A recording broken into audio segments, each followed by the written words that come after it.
আমার সকল বন্ধুকে জানাই শুভ নববর্ষ। শুভ নববর্ষের পয়লা বৈশাখে আমি আজকে নিয়ে চলে এসেছি চিংড়ি মাছের একটা কষা রেসিপি। দুর্দান্ত স্বাদের এই চিংড়ি মাছের কষাটা বানাতে কিন্তু একদমই কম সময় লাগে আর অল্প উপকরণে তৈরি হয়ে যায়। তবে এই রেসিপিতে কোনো রকম আদা এবং রসুন আমি ব্যবহার করিনি।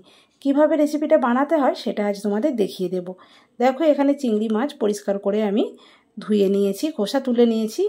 এখানে একটা বড় সাইজের পেঁয়াজ কেটে নিয়েছি। গুঁড়ো মশলা, ধনের গুঁড়ো, জিরের গুঁড়ো, হলুদের গুঁড়ো, ঝাল লঙ্কার গুঁড়ো।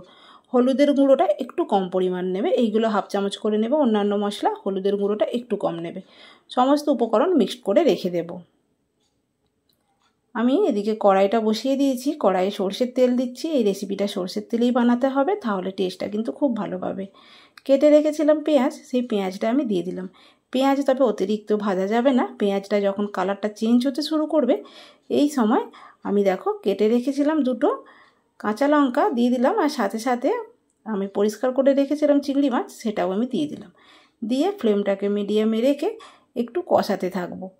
প্রত্যেকটা স্টেপেতেই আমি কষাতে থাকবো, তবেই তো হবে কষা চিংড়ি। তো আমি একটু কষিয়ে নিলাম। এরপর কিছুক্ষণ কষানোর পর আমি একটু নুন দিয়েছি। নুনটা দিয়ে আবারও কিছুক্ষণ আমি নাড়াচাড়া করলাম। এরপর একটা মিডিয়াম সাইজের টমেটো কুচি করে রেখেছিলাম, সেটা আমি দিয়ে দিলাম। টমেটোটা দিয়ে আরও কিছুক্ষণ আমি নাড়াচাড়া করব। আবারও কিছুক্ষণ টমেটোর সঙ্গে আমি চিংড়িটাকে কষিয়ে নিলাম। এরপর যে গুঁড়ো মশলাগুলো আমি জলে এইভাবে গুলে রেখেছিলাম সেটাও আমি দিয়ে দিলাম। এখানে হলুদের গুঁড়ো, জিরের গুঁড়ো, লঙ্কার গুঁড়ো এবং ধনের গুঁড়ো আছে, সেটাকেও দিয়ে সুন্দরভাবে মশলাটার সঙ্গে একসঙ্গে কষিয়ে নেব। দেখাই যাচ্ছে সুন্দরভাবে কষানো হয়ে গেছে। এরপর মশলার বাটি ধোয়া জলটা দিলাম, আরও আমি কিছুটা এখানে জল অ্যাড করব। তবে এই সময় একটু নুনটা চেক করে নেবে, নুনটা দিয়ে দেবে। দিয়ে আমি কিছুটা জল দিয়ে ঢেকে দিলাম গ্রেভিটা এবং মাছটা ফুটিয়ে নেওয়ার জন্য। মাছ এবং গ্রেভি একসঙ্গে ফুটছে। এই রেসিপিটা একটু শুকনো শুকনো হবে, সুন্দরভাবে কষাতে হবে। একটু দিয়ে দিলাম গরম মশলার গুঁড়ো, একদম সামান্য পরিমাণ, বেশি দেওয়া যাবে না।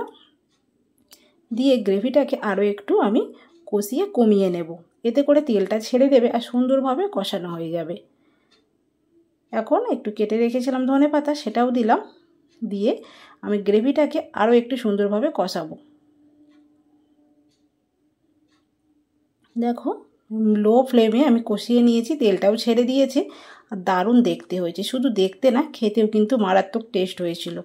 বন্ধুরা, আজকের এই রেসিপিটা তোমাদের কেমন লাগলো কমেন্টের মাধ্যমে জানিও। এই চিংড়ি মাছের কষাটা একবার তোমরা বাড়িতে ট্রাই করো। আজ আসি বন্ধুরা, টাটা।